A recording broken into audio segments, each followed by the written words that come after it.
Glória a Deus. Abra sua Bíblia em Lucas, capítulo 2.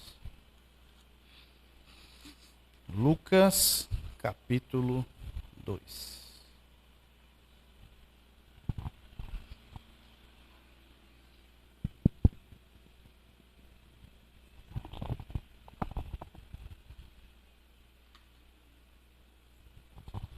Lucas 2.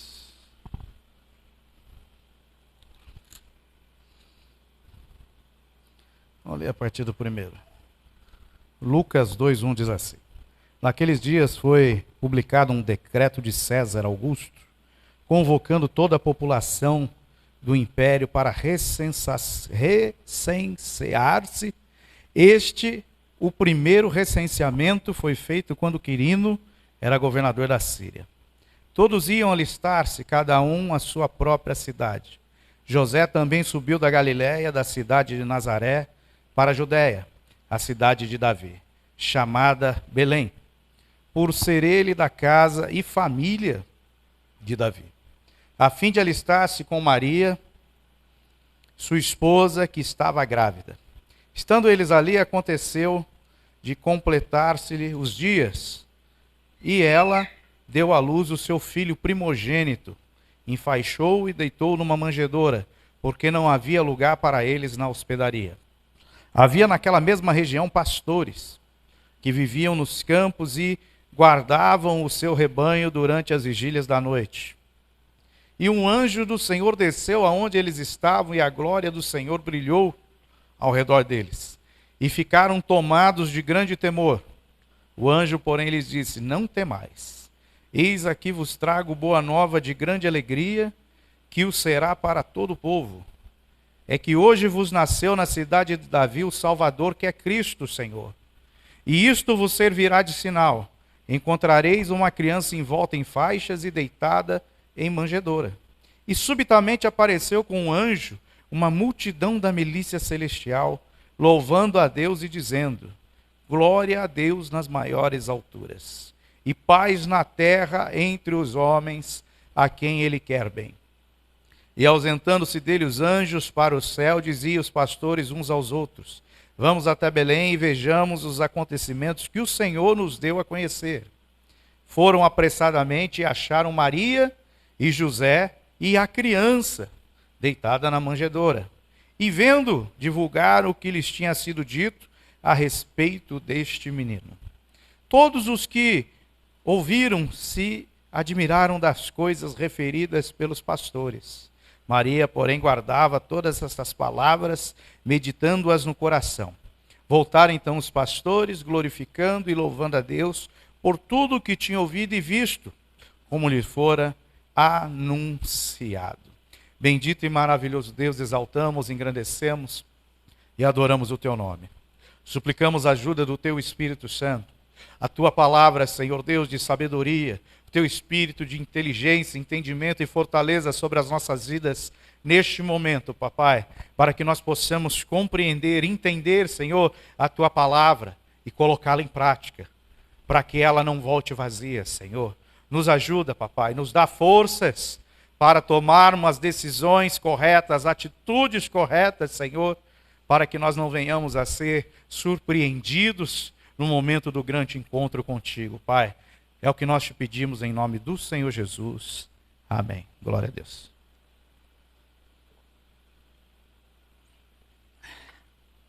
Eu li o texto todo só para contextualizar. Ele fala do nascimento de Jesus. Algo interessante. O livro de Mateus, ele traz a genealogia de Jesus Cristo.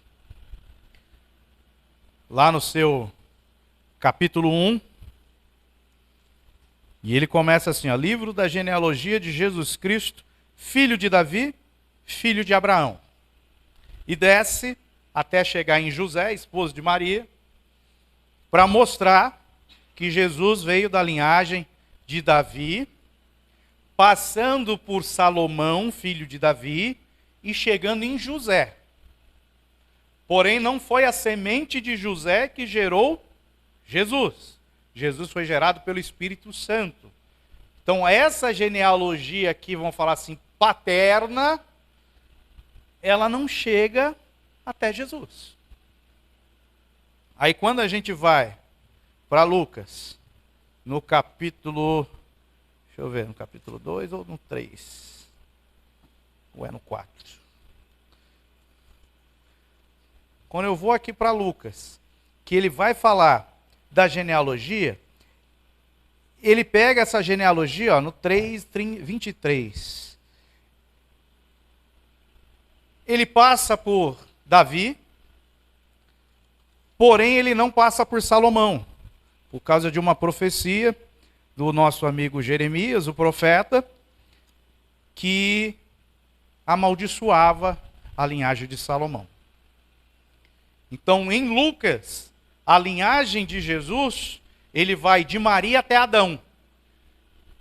E para mostrar que ele era filho de Davi, ele chega em Davi, porém, não é através de Salomão. É através do outro filho de Davi, chamado Natã. No verso 3:31, ele fala assim: Eliaquim, filho de Meleá, Meleá, filho de Mená, Mená, filho de Matatá. Este filho de Natã, filho de Davi. Então Deus escondeu a semente da mulher para confundir Satanás em Natã e não em Salomão. Então quando a gente acha que alguma coisa vai ser de um jeito, às vezes Deus está fazendo tudo de outra forma, de outro jeito. Ok. Quando você vai no livro de João, muitos falam que não tem genealogia. Os teólogos falam que Marcos e João não têm genealogia, mas se você chegar lá em João, capítulo 1, olha o que ele fala. No princípio era o verbo, e o verbo estava com Deus, e o verbo era... Deus precisa de genealogia? Tem alguém antes dele? Então João apresenta Jesus como Deus. Deus não precisa de genealogia. É a partir dele que tudo segue. Quando você vai lá em Marcos, capítulo 1. Marcos, capítulo 1. Ele começa assim, ó. Princípio do evangelho de Jesus Cristo, filho de Deus. Ué, mas João falou que ele era Deus. Agora Marcos está falando que ele é filho de Deus. Aí Mateus fala que ele é da linhagem de Davi através de Salomão, que bate em José, mas não foi José que gerou. Aí lá em Lucas 3, ele fala que ele vem da linhagem de Maria, passando por Natã, filho de Davi, chega até Adão. Quem é Jesus? João fala que ele é Deus. Porém, depois dele se encarnar, vir à terra, depois dele nascer, ele passa a ser filho de Deus. Por isso que Marcos trata ele como filho de Deus. João ele remete a muito antes do nascimento. Vai lá antes do princípio da criação, para falar que ele era Deus. Quando ele se encarna, ele se torna filho de Deus. Mateus fala, ele é filho de Deus, da linhagem de Davi, ele é rei. Marcos fala, ele é o filho de Deus porque ele veio ao mundo para servir, não para ser servido, porque não era o momento ainda dele reinar. E quando nós entendemos quem é Jesus e o que ele veio fazer na terra, fica muito mais fácil da gente se relacionar com ele e de nós termos atitudes corretas no reino de Deus. Porque se você não conhece uma pessoa, você vai se relacionar com ela do jeito que você acha que tem que ser. Tem alguns que tiveram um pouquinho de educação na infância, que foram ensinados assim, ó, você vai tratar as pessoas do jeito que você gostaria de ser tratado.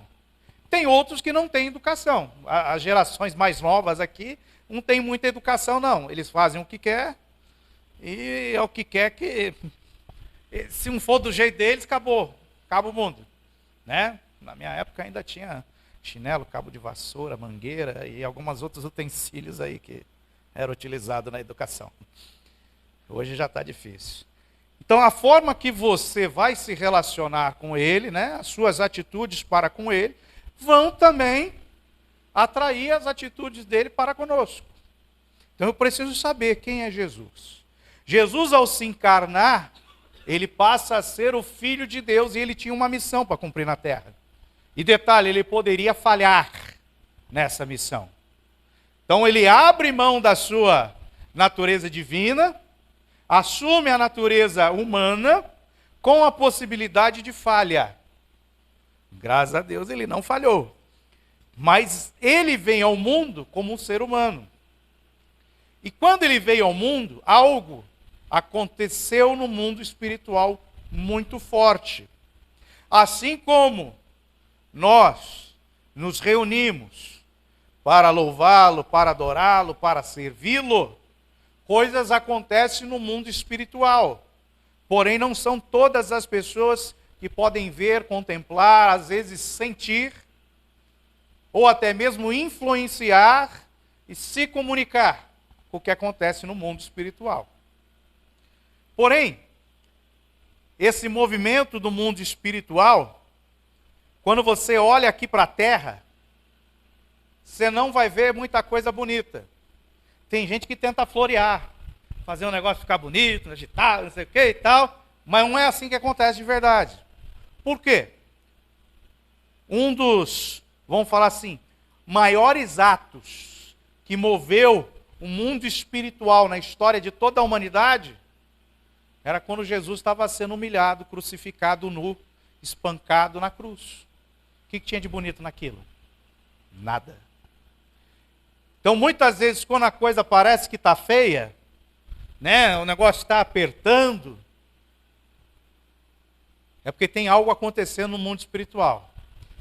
E dependendo da forma que nós nos relacionamos com isso, pode se tornar algo bonito para nós aqui na terra. Ou eu posso não crer, não ver, que a fé não é por vista, e deixar a coisa tomar conta de mim e ficar pior. Então tem algo que nós precisamos compreender no mundo espiritual, que está relacionado com Jesus Cristo, para que nós possamos contemplar e viver outros horizontes.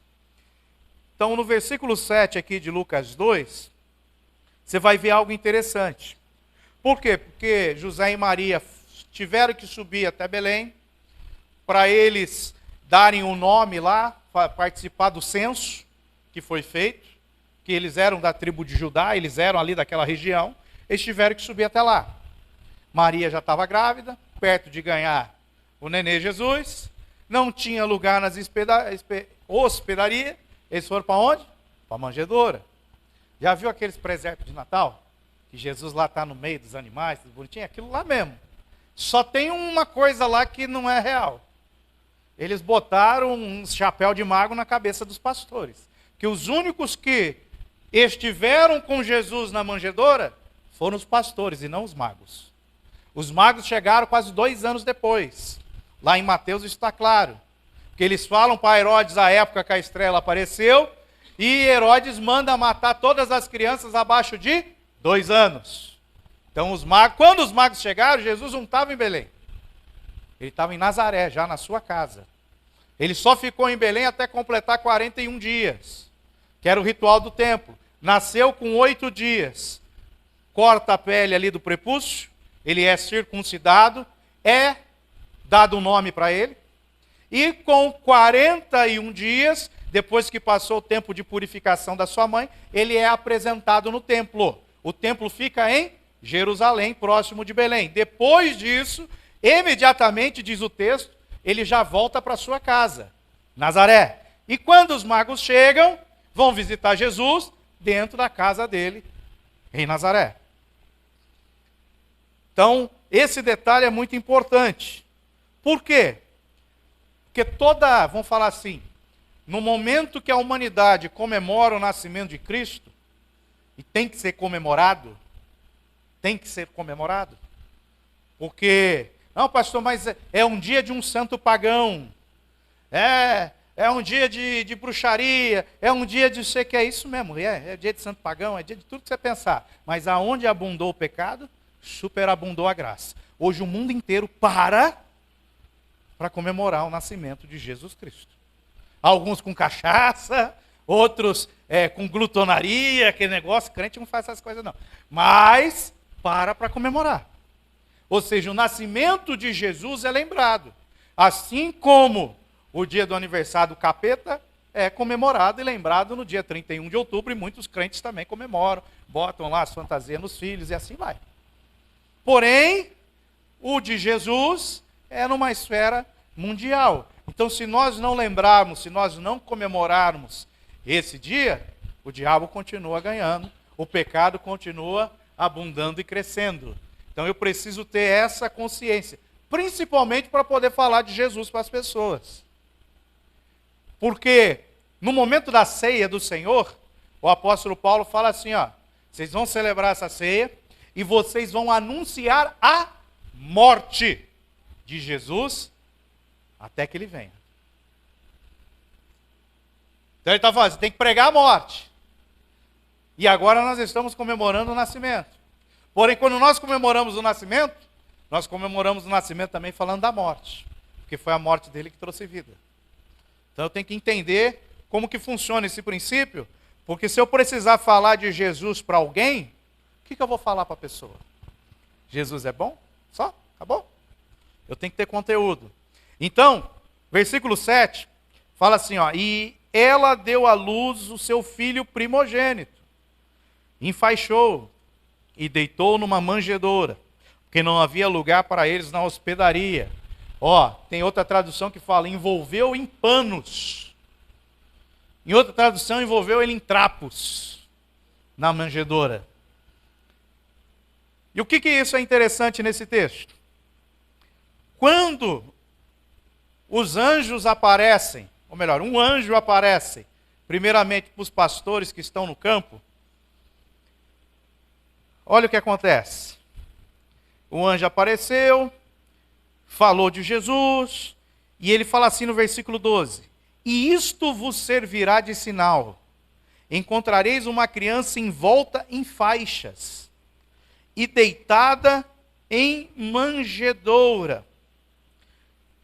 E subitamente apareceu com um anjo uma multidão da milícia celestial, louvando a Deus e dizendo, glória a Deus nas alturas e paz na terra entre os homens, a quem ele quer bem.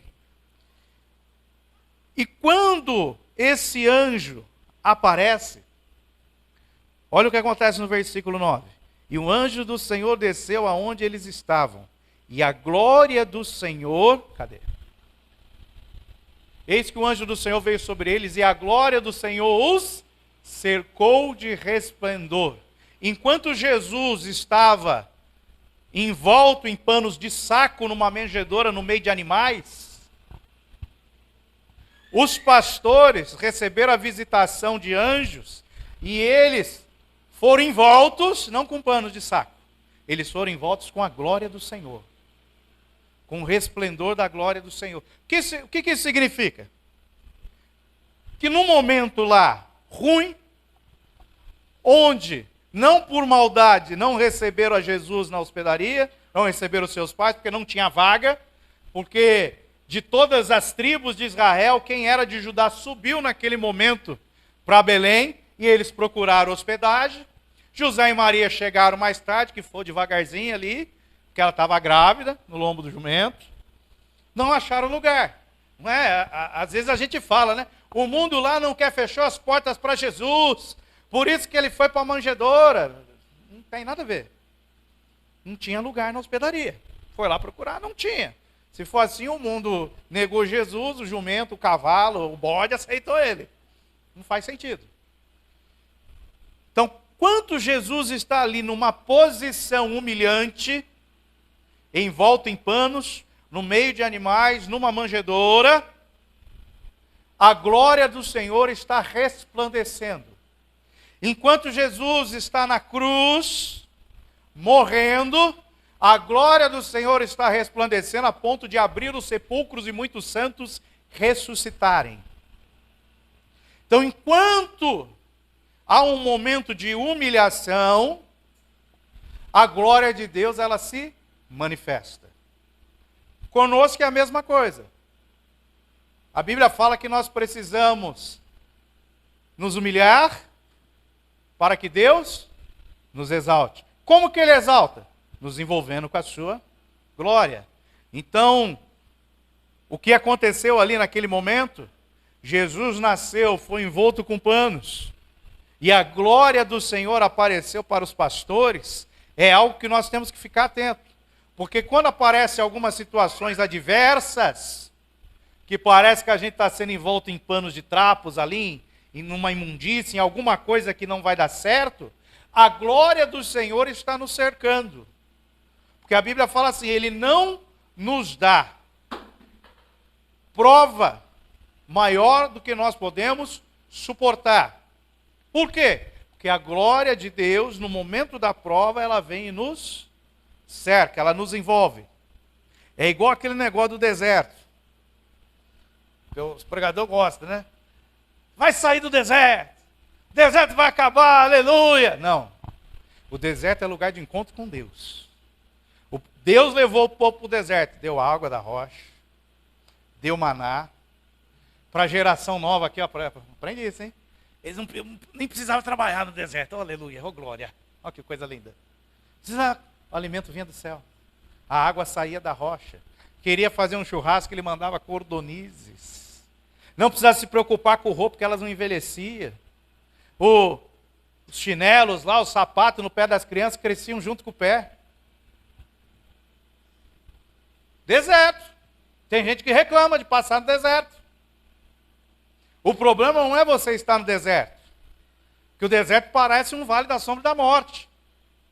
Mas Ele está conosco no deserto. O problema é você querer sair do deserto sem estar envolvido pela glória de Deus. Porque enquanto Moisés estava lá envolvido com a glória, o poder de Deus se manifestou, coisa linda. Quando ele desobedeceu a Deus, o que acontece com a glória? Vai embora. Moisés não entrou na terra. A maioria morreu no deserto. E aqueles que entraram, entraram sem a glória. Porque no momento ali de atravessar o Jordão, para chegar em Jericó, o anjo falou, se vocês derem mais um passo, eu mato todo mundo. Por quê? Porque eles se esqueceram de ser fiéis a Deus. Aí o que Josué fez? Não, vamos resolver o problema agora. Já que nós estávamos na infidelidade a Deus, antes de nós recebermos a promessa da terra, que emana leite e mel, o que nós vamos fazer? Vamos pagar aquilo que nós estamos devendo para Deus. Vamos ser fiéis. O que eles estavam devendo naquele momento? Toda a geração que nasceu no deserto, eles não circuncidaram os homens, os meninos. Aí o anjo do Senhor, com letra maiúscula, Jesus Cristo de Nazaré, vira para Josué e fala, ó, sem obediência, sem fidelidade, vocês não vão herdar a promessa. Não tem promessa em desobediência, não tem promessa em pecado, não tem promessa enquanto eu estou roubando a Deus, não tem promessa enquanto eu não estou obedecendo a Deus. Vai morrer, disse o anjo. Aí Josué junta todo mundo, não. Vamos circuncidar todo mundo. E eles ficaram 3 dias gritando de dor ali naquele deserto. Ou seja, a dor que eles não sofreram ao 8º dia de nascimento, eles tiveram que sofrer num pior momento. E se o inimigo tivesse atento, era o momento de atacar eles. Porque os 650 mil homens de guerra estavam impossibilitados de fazer qualquer coisa. Por quê? Porque não eram fiéis a Deus. Eles não entenderam qual era o processo do deserto. Eles podiam ter entrado numa glória tremenda dentro da terra e conquistado tudo de uma vez. Não, por causa da infidelidade, eles tiveram que sofrer. E estão sofrendo até hoje, porque não quiseram obedecer a Deus. Então as nossas promessas, de acordo com Hebreus 10, elas vão se cumprir depois da nossa obediência. E tem uma coisa que eu gosto que é linda, que é o que me faz ter mais temor a Deus do que qualquer outra coisa. A Bíblia fala assim, ó. Quando vem o profeta, e ele profetiza 9 coisas. Isso aqui eu estou só floreando, não é exatamente assim que está escrito. O cara profetizou 9 coisas, as 9 se cumpriram. Mas ele profetizou uma que não se cumpriu. Ele não falou em meu nome nenhuma das vezes. É Deus que fala, não sou eu não, está escrito lá. O cara pode profetizar à vontade, tudo está lindo. Mas se ele falar uma, assim diz o Senhor ter dito, acabou. E hoje nós vemos muitas pessoas querendo aparecer, querendo agenda e tal, não sei o quê, que não tem conteúdo, não tem palavra, e vão preencher o tempo com uma demonstração de poder e de dons. Aí sai falando, acertou um, acertou dois, acertou três. Aí você começa a perceber, opa, isso aqui está esquisito. Isso aqui que falou não faz muito sentido. Pô, aqui falou, mas não disse nada. Por quê? Porque não é Deus que está falando. Porque quando Deus está falando, uma palavra basta. Não precisa nem de uma frase. Uma palavra basta. E a gente tem que ficar atento. Porque quando fala uma coisa que não bate, cuidado, não é de Deus. E a minha Bíblia ensina, eu preciso ser fiel a Deus para poder receber as promessas. E esse texto que nós lemos está falando de promessa.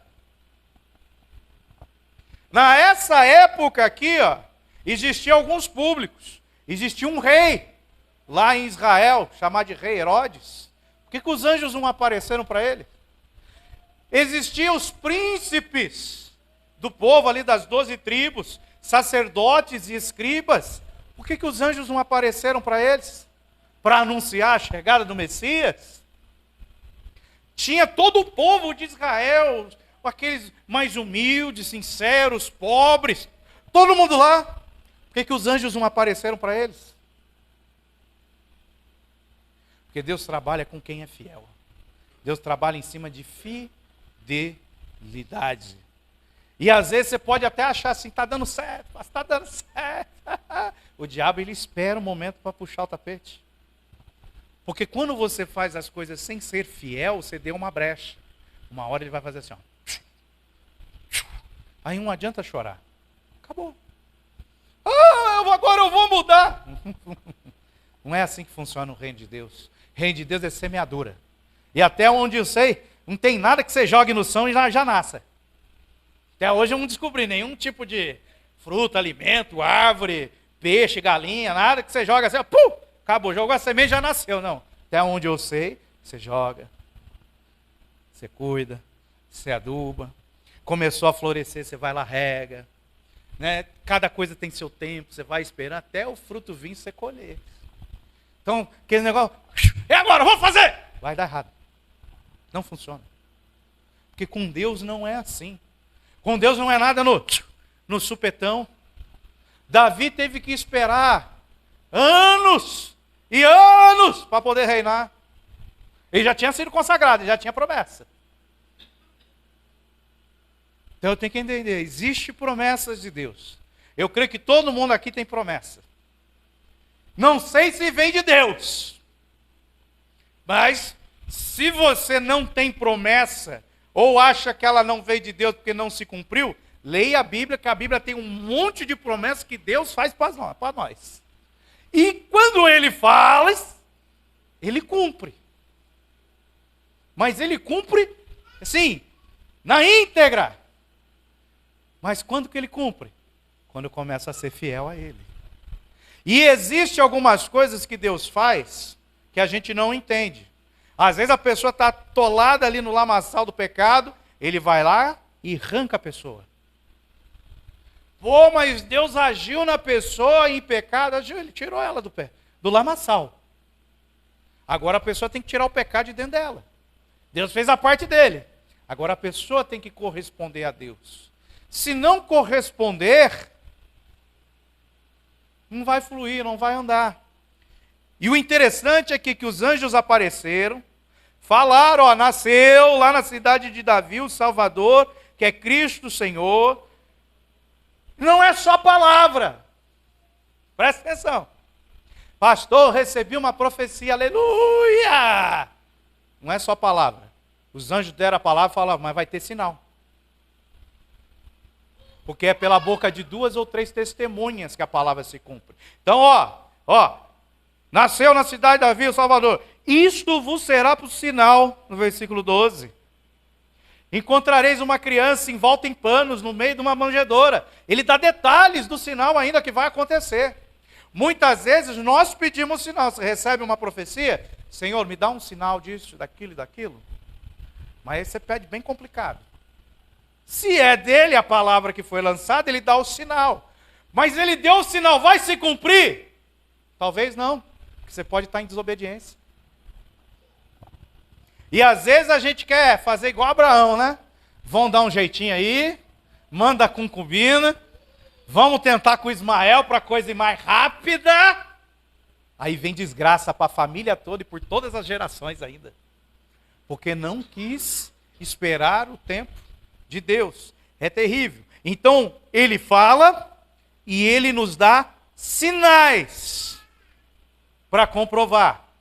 E toda promessa, quando Deus faz essa promessa individual, direta para nós, aqui, ó, ele está fazendo uma promessa para esses pastores. Imagina um povo que já estava há 4.000 anos esperando o Messias. Aí chega um anjo e fala, ó, nasceu o Messias, aleluia. Será que é fácil de crer no anjo? E detalhe, tá? Esses pastores aqui, a Bíblia fala que eles estavam no campo. E o nosso amigo Jacó, se tiver Bíblia, vai, abre ela aí. É importante, Jesus gosta quando se lê Bíblia, ele lia a Bíblia. O nosso amigo Jacó, lá em Gênesis 31, ele começa a detalhar o que é a vida de um pastor. Para você entender porque que os fariseus, os escribas, os príncipes, o rei, não recebeu a visitação dos anjos. Mas os pastores receberam. Então lá em Gênesis 31, quando ele começa lá a falar com Labão, seu sogro, quer ver? Vamos caçar aí. Ele está lá depois do 30.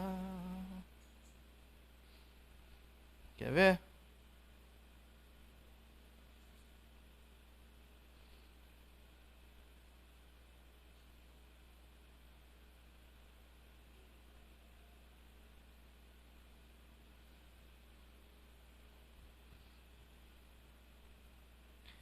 Vamos lá, está no 37, 38.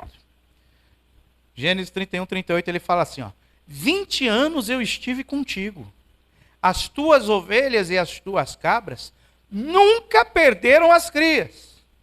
E não comi os carneiros do teu rebanho. O rebanho não era de Jacó, era do sogro. 39. Nem te apresentei o que era despedaçado pelas feras. Agora, presta atenção, que ele vai entrar nos detalhes técnicos aí para quem tem chamado, quem quer ser pastor. Aí ele continua, né? Sofri o dano, da minha mão requerias, tanto furtado de dia como de noite. Agora olha o 40. De maneira que eu andava, de dia consumido pelo calor, de noite pela geada. E assim, o calorzinho lá é um pouquinho mais forte que do Rio de Janeiro, Mato Grosso, Tocantins. Lá o calor é calor de deserto, é terrível. O frio é frio de nevada. É terrível. Então Jacó, ele está falando aqui, ó. De dia, me consumiu o calor, porque ele estava no campo, cuidando das ovelhas que não era dele. E de noite, a geada. Principalmente mulher, sabe? Quando está muito frio, tem que ficar passando um monte de creme no corpo. Né? Vai ficando branco, ressecado. Agora imagina o tio Jacó, o que ele tinha para passar lá? Além do esterco das ovelhas. Então de dia me consumiu o calor e de noite a geada. Nesse ambiente, você envelhece 10 vezes mais rápido do que o normal. E o meu sono fugia dos meus olhos. Então aqueles pastores de Lucas 2, eles estavam acordados, não era para fazer festa, não era para a virada do ano, é porque de tanto sofrimento com o calor do dia e com a geada da noite, eles não conseguiam dormir de madrugada. Era muito difícil eles conseguirem dormir. Para dormir eles tinham que estar numa exaustão total. Por isso que tinham muitos pastores acordados naquela hora que os anjos apareceram. de madrugada. Então, vida de pastor é um pouquinho triste. Dói um pouco. E às vezes não é nem porque você quer. Não, ó, eu vou acordar de madrugada para orar pelo rebanho, aleluia. Não é porque você quer não, Deus não deixa você dormir. Terrível. Ovelha é mais fácil, né? Quantas vezes esse ano você acordou de madrugada para orar pelos seus irmãos aqui da igreja? E foi citando um a um de madrugada. Quantas vezes? Só tem um detalhe. Os anjos vão aparecer, não para revelar a cor da camisa, do sutiã da pessoa, o CPF e tal, mas para revelar Jesus Cristo para aqueles que estão cuidando do rebanho do Senhor, principalmente de madrugada. É algo assim, você pode subir monte, jejuar, para ter o reveleixo, para revelar a vida do irmão, o que vai acontecer. Mas e a revelação de quem é Jesus Cristo? Que está na palavra. E essa palavra não muda. Cadê a revelação de Jesus Cristo? Para ter essa revelação, você tem que pagar um preço pelo rebanho do Senhor. Para você ser rei, você tem que fazer igual Davi, cuidar do rebanho do Senhor. Senão a coisa não anda. Não... Pastor, eu quero ganhar dinheiro, comprar minha casa, comprar meu carro, eu quero, quero vencer na vida. Tá bom. Faz o que a Bíblia manda. Vai cuidar do rebanho do Senhor, é simples. Não tem muito para onde correr, não. Começa a pagar um preço, cuida. Às vezes você sofre, dói um pouquinho. Mas Deus honra. Deus vai fazer o impossível acontecer na sua vida, porque você está cuidando do rebanho dele. Então aqueles pastores ouviram a promessa de Deus. Nasceu, hein? Nasceu o Messias. 4.000 anos, está todo mundo esperando nascer o Messias.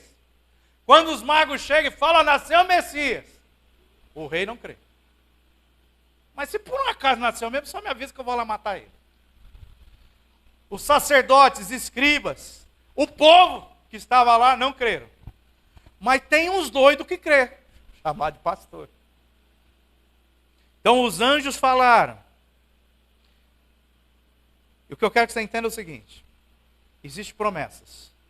As promessas vão se cumprir na nossa vida através da obediência. E a obediência acontece através da fé. Porque a Bíblia fala assim, você pode obedecer e não agradar a Deus. Porque ele mandou 2 filhos ir trabalhar, um falou que ia e não foi, o outro falou que não ia e acabou indo no final. Quem fez a vontade do pai? Foi aquele que falou que não ia e foi. Mas ele agradou o pai? Uma coisa é você fazer a vontade, outra coisa é você agradar. E para agradar, a Bíblia fala, sem fé é impossível agradar a Deus.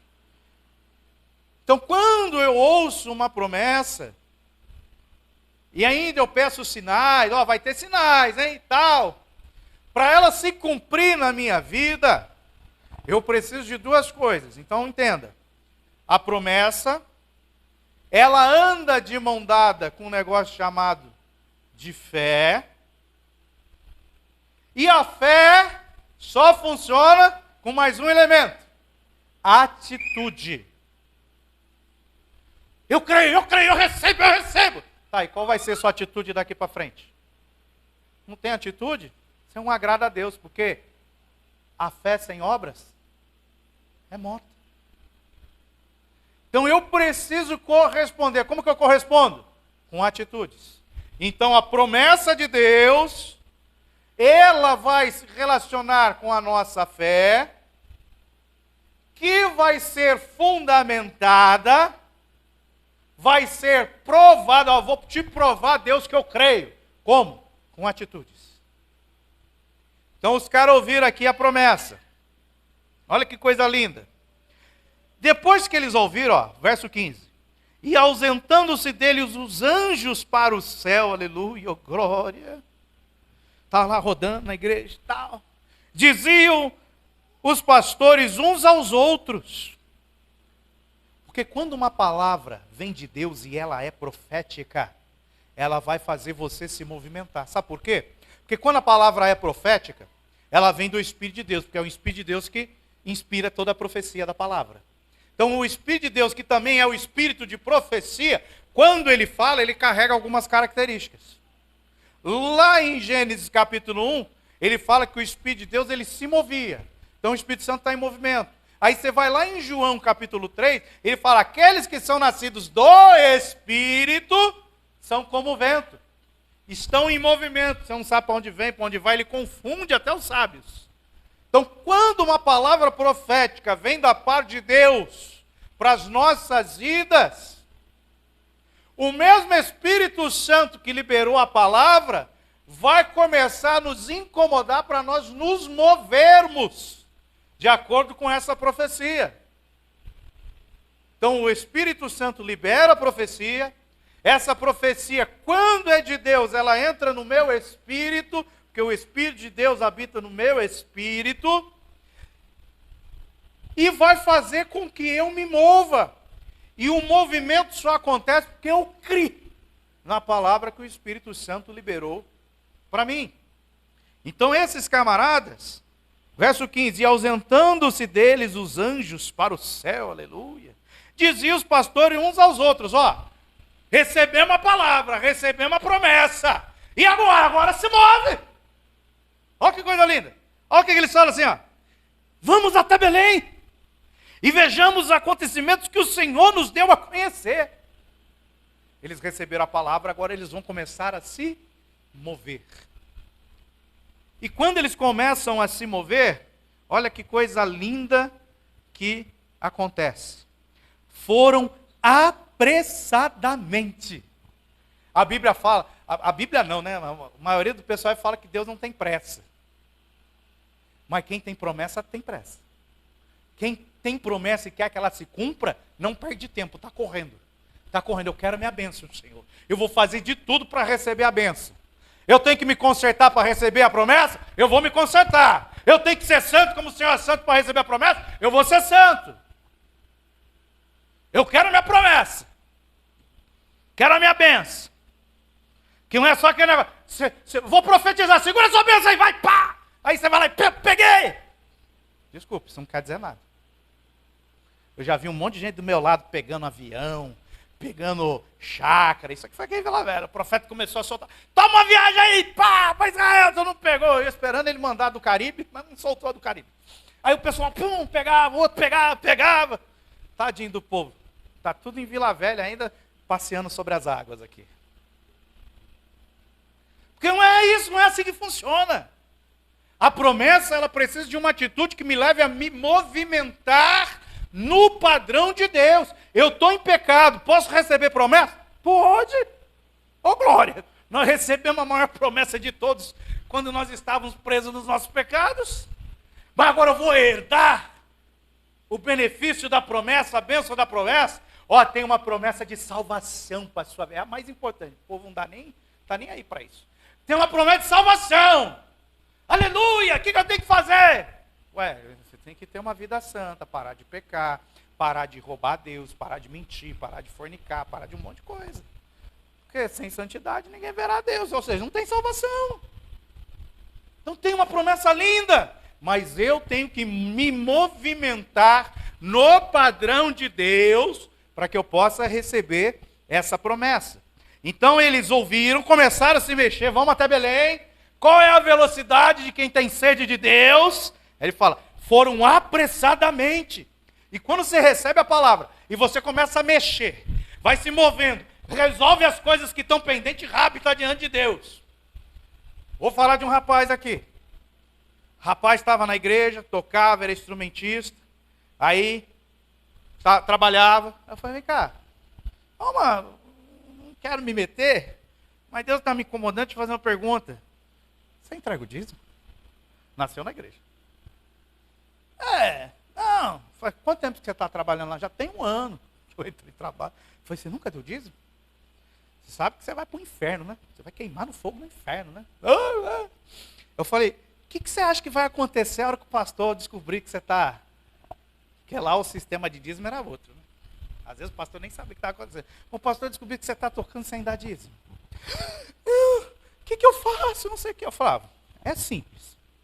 A Bíblia fala assim, quando o ladrão vai e rouba, e ele é pego, ele só tem que devolver 7 vezes mais. O bichinho quase morreu lá. O quê? Não, peraí, eu ganho tanto, já tem 12 meses, se eu for dar mais 7 vezes ainda, não, acabou, eu vou trabalhar 2 anos para pagar o que eu devo para Deus. Eu falei, não, e se for pego?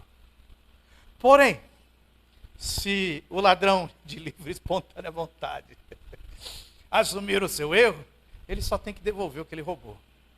Está lá na Bíblia. Aí, beleza.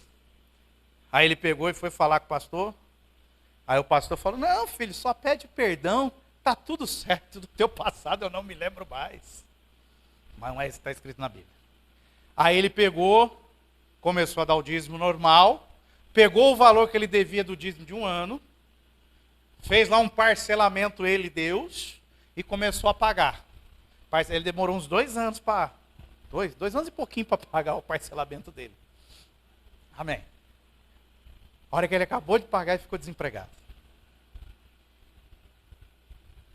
Foi bater lá em casa. Eu vou xingar ele, esse obreirinho ruim aí que mandou fazer isso. Eu acabei de pagar a Deus, fiquei desempregado. Eu falei, não se preocupa não, se você morrer, você vai para o céu hoje. Antes você não ia. E agora que você obedeceu, agora é a hora de cumprir a promessa. Ganhava R$1.200, R$1.300 na época, há uns 10 anos atrás, quase. Aí ficou uns 2, 3 meses desempregado e entrou num outro emprego para ganhar 3.000. E detalhe, hoje é presbítero na igreja. Se não tivesse entendido, parado de roubar a Deus, porque lá em Malaquias ele fala, né? Vocês me roubam nos dízimos e nas ofertas. O que tem que fazer? Trazei à casa do Senhor os dízimos e as ofertas que vocês roubaram. Tão simples. Aí eu vou abrir janela no céu. Vai descer chuva de bênção. Vou parar os devoradores. É só um exemplo. Então quando você se conserta, de acordo com Hebreus, agora você está pronto para poder receber a promessa. Então você começou a se movimentar para a coisa começar a fluir. E esse movimento, ele começa com santidade, para depois eu começar a fazer aquilo que Deus quer que eu faça. Esses pastores começaram a se movimentar, creram na palavra do anjo, creram, porque a fé nos leva ao movimento. É aquele negócio, né? Vou orar com a pessoa aqui, aí eu oro com a pessoa, está curada agora, em nome de Jesus. Aí ela fala amém. Ah, tá bom, pastor. No outro dia ela chega, cheguei em casa lá, tomei mais 2 comprimidos. Tá, ok. Ué, e a fé? A fé não é eu creio, a fé não é falar amém. A fé são as minhas atitudes em cima de uma palavra que é lançada. Isso é fé. Fé não é falar eu creio. Até quem joga na loteria às vezes tem mais fé que crente. Porque ele faz uma fezinha e ainda paga um preço, achando que vai ganhar alguma coisa. O crente não, eu creio, amém, aleluia, eu recebo. Mas não faz nada para falar para Deus. Porque para Deus, não basta você falar assim, eu creio, Senhor. Eu creio, aleluia. Não, Ele quer ver as suas atitudes. Ele quer ver se vai ter mudança. Por isso que Ele está nos dando tempo. E não adianta eu querer lutar contra a palavra de Deus, porque quem é nascido do Espírito se move. Quem é nascido do Espírito, Romanos capítulo 12, a mente é transformada. Quando a mente é transformada, as atitudes mudam. É isso que Jesus Cristo faz dentro de nós, quando Ele nasce em nós. Tem muito crente que nunca teve Jesus Cristo na vida, aceitou Jesus porque quer sair do crime, está fugindo lá dos traficantes, da milícia, aceitou Jesus porque quer casar, aceitou Jesus porque não sei o quê. Mas Cristo não nasceu na pessoa. Porque quando Cristo nasce, Ele incomoda, Ele leva a mudança, Ele leva a movimento, o caráter vai sendo transformado. Incomoda, você não consegue ficar do mesmo jeito. Eu estou fazendo a coisa errada, eu sei que eu estou fazendo errado, eu sou ruim, mas Senhor, eu não quero mais fazer essa coisa errada. Me ajuda a vencer esse erro. Porque tem coisa que é simples de resolver. Tem coisa que não é. Você tem que lutar contra a sua natureza, o seu caráter. Tem coisa que já é mais fácil. E hoje, Satanás, ele não muda a estratégia. Continua ainda a raiz de todos os males. Chama-se dinheiro. Não muda. Então, se Jesus fala, você não pode servir a mamão e Deus, você não pode servir ao dinheiro e a Deus, você tem que escolher quem você serve. Se eu servir ao dinheiro, ele é a raiz de todos os males para a minha vida.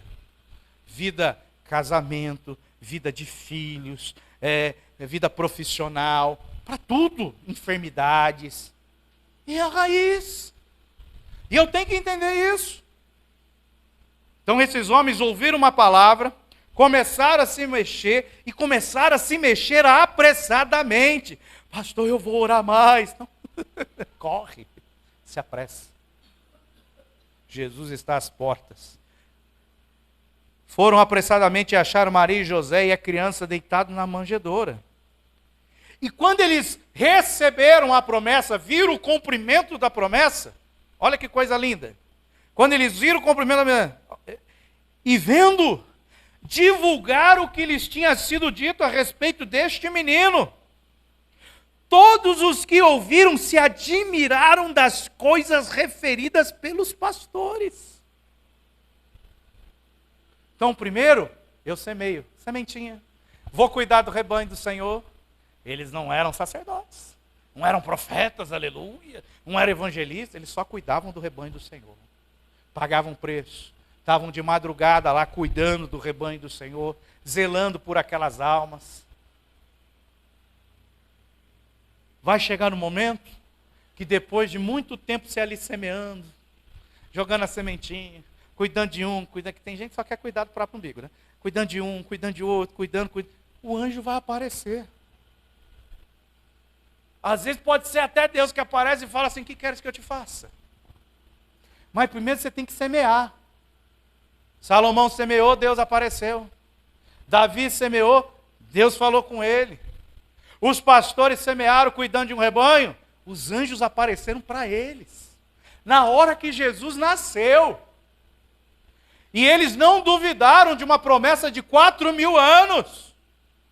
Porque eu acho que ninguém tem promessa de mais de 100 anos aqui, né? Eles não duvidaram de uma promessa de 4.000 anos. Então eu recebo a palavra, eu creio nessa palavra, e eu começo a me mover para que essa palavra se cumpra na minha vida. Por quê? Porque quando a palavra é liberada, ocorre um movimento no mundo espiritual. Essa palavra sobre o nascimento de Jesus, que estava há 4.000 anos sendo esperada, olha o que acontece. E subitamente apareceu com um anjo uma multidão da milícia celestial, louvando a Deus e dizendo, sabe o que é milícia? São soldados. Anjos de guerra apareceram junto com esse anjo. Ó, aqui está mais bonito. Ó. E no mesmo instante apareceu com o anjo, letra minúscula, não podia ser Jesus, que Jesus estava na manjedoura, uma multidão dos exércitos celestiais louvando a Deus. Então no mundo espiritual, quando uma promessa vem de Deus e é lançada, Deus já dá ordem para os seus anjos para trabalhar em nosso favor. O que ele espera? Que nós venhamos a nos relacionar com a promessa no mundo espiritual. Então eu recebi uma promessa, vou ficar sentado, parado, quietinho, esperando. Eu vou dar um caso aqui que o próprio pastor Robinho conta. O pastor Robinho recebeu uma promessa que ele ia para fora do país, adolescente.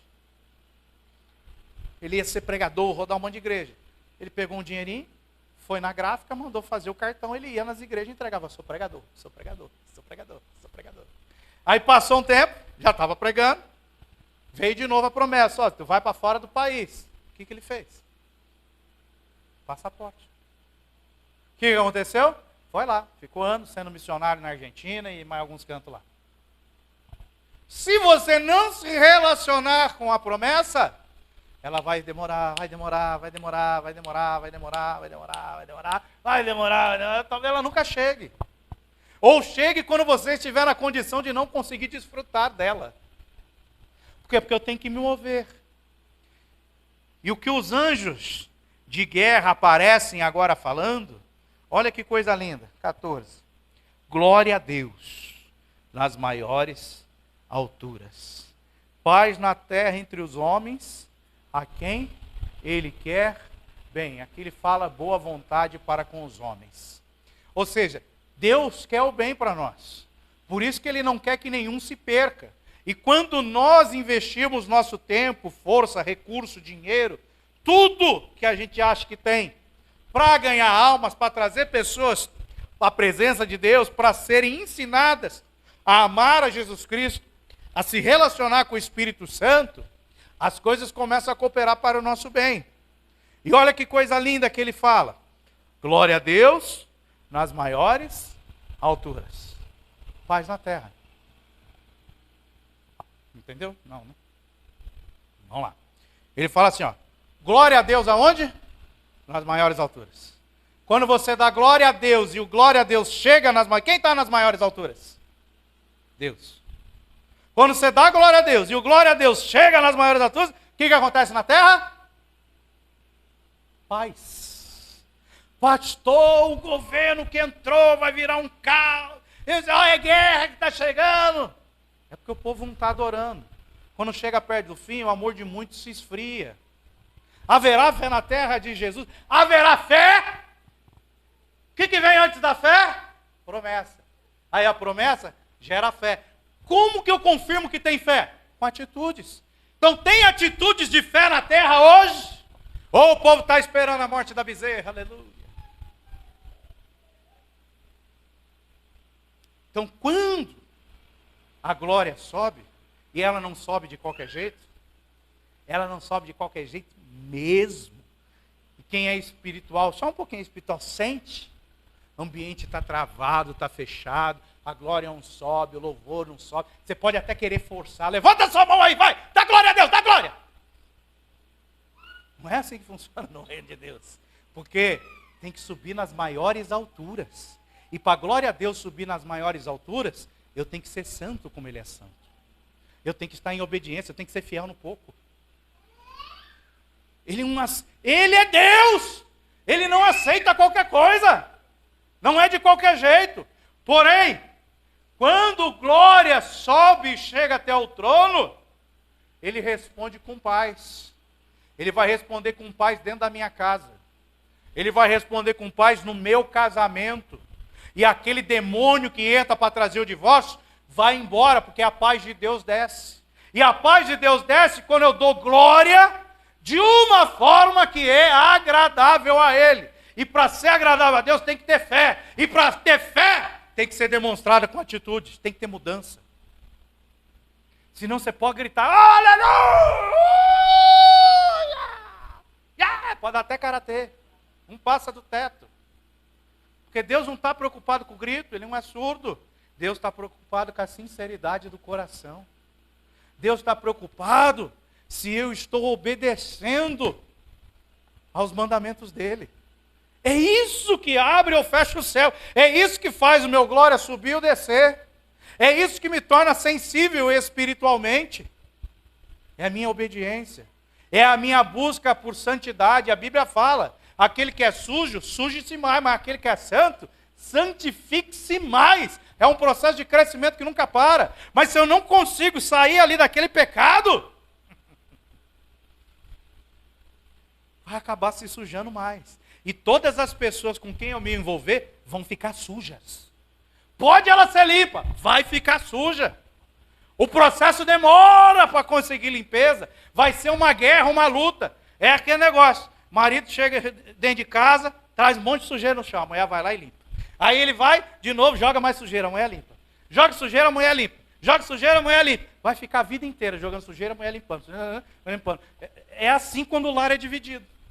Quando a pessoa é crente e a outra não é. Um vai ficar sujando e o outro vai ficar limpando. Quando os dois podiam estar construindo o segundo, terceiro, quarto andar. Não, estão preocupados em suja, limpa, suja, limpa, suja, limpa, a coisa não anda. Então com Jesus, e isso ficou bem claro aqui, se eu quiser ter paz, se eu quiser prosperar, se eu quiser comer o melhor dessa terra, como se diz, eu tenho que ter a promessa, tenho que crer na promessa, e tenho que ter atitude que demonstre a minha fé na promessa, na palavra que foi liberada. senão eu não recebo. O que é isso? É o que os anjos ensinaram para os pastores no momento que Jesus Cristo nasceu. Então, no momento que Jesus Cristo nasce em nós, que Ele vem habitar em nós, como diz Paulo, eu tenho que entender isso. Eu tenho promessa. Pastor, nunca ouvi uma profecia, aleluia. Então, leia a Bíblia que vai falar que se você crê de todo o seu coração que Ele está vivo, se você for santo como Ele é santo, se você seguir a paz e a santificação, você vai ser salvo. Quer promessa melhor que essa? Eu posso querer dinheiro, posso querer um monte de coisa. A melhor é a salvação. Não tem nenhuma promessa. Salvação, se preocupe pelo menos com a sua salvação. Não dá. Eu me preocupo com a sua salvação, mas eu vou só até um ponto. A hora que você não quer, eu não tenho que fazer. Senhor, está nas suas mãos. Fiz minha parte. O máximo que eu posso fazer é orar. Às vezes eu vou falar assim, Senhor, deixa eu sofrer um pouquinho para ver se resolve. Mas às vezes Deus não ouve. Então tem que deixar para ver se a pessoa vai. Esperamos que uma hora se converta de verdade. Mas eu tenho que entender que Jesus ele só nasce no meu coração se eu crer. E a crença em Jesus Cristo nascendo no meu coração, que Ele veio ao mundo, que Ele está vivo, está relacionada com as minhas atitudes. Então as nossas atitudes de fé vão falar se eu tenho fé ou não. Vão determinar se a promessa vai se cumprir rápido ou não.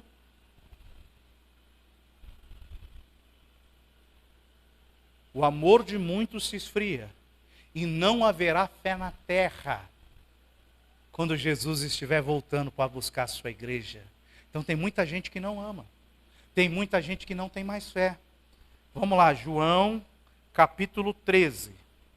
Para a gente fechar aqui. João capítulo 13, versículo... João 13... Cadê? João 13, 35. João 13, 35. Então eu estou falando, recebi a promessa, eu creio, tem que correr, me movimentar apressadamente, agir, para que ela se cumpra na minha vida. E quando nós adoramos verdadeiramente a Deus, a paz chega. Por isso que a adoração, não é uma música, a adoração é uma arma espiritual muito potente. Muito potente. Muito mais potente que jejum. A adoração. Então, quando nós verdadeiramente adoramos, os exércitos celestiais se movem, como no texto que nós vimos, que os exércitos chegaram mediante adoração. Quando nós adoramos, eles entram em guerra por nós. Parai, ficar em pé. Veja o livramento, porque eles estão se movendo em nosso favor. E a paz chega. Acabou. Só que para isso já tem que ser um verdadeiro adorador. E o verdadeiro adorador adora em espírito. E para adorar em espírito tem que crer, ele tem que se mover, porque o Espírito de Deus ele se move. E uma das formas, de nós demonstrarmos que nós cremos na nossa promessa de salvação, estou falando nem promessa individual agora não. Na nossa promessa de salvação, é esse texto de João 13, 35. Que ele fala assim, nisto, todos, quando ele fala todo, é seu vizinho, seu pai, sua mãe, seu irmão, a pessoa lá da esquina de dentro do ônibus, todos conhecerão que sois meus discípulos. O que eu preciso fazer para que todos vejam que eu sou um discípulo de Jesus? Se vos amardes uns aos outros. O que é isso? É isso que move os céus para que Jesus nasça em nossas vidas todos os dias. Porque Paulo fala, eu morro para o mundo todos os dias. Para quê? Para que Cristo venha nascer em mim. Então todo dia eu tenho que tomar uma decisão. E a minha decisão vai falar se minha fé é morta ou se minha fé é viva. Porque a fé sem atitude, a fé sem obras, ela é morta. Então para que os outros vejam, porque qual é a mensagem do Natal? Jesus nasceu, aleluia, 2000 anos atrás. Não, Jesus nasceu no meu coração hoje. E a glória dele está me cercando. As pessoas precisam ver isso nas nossas vidas. Mas elas só vão ver se eu crer e demonstrar com atitudes. E uma das maiores atitudes é essa de João 13:35. Quando nós nos amamos. Amém? Vamos ficar de pé, vamos orar.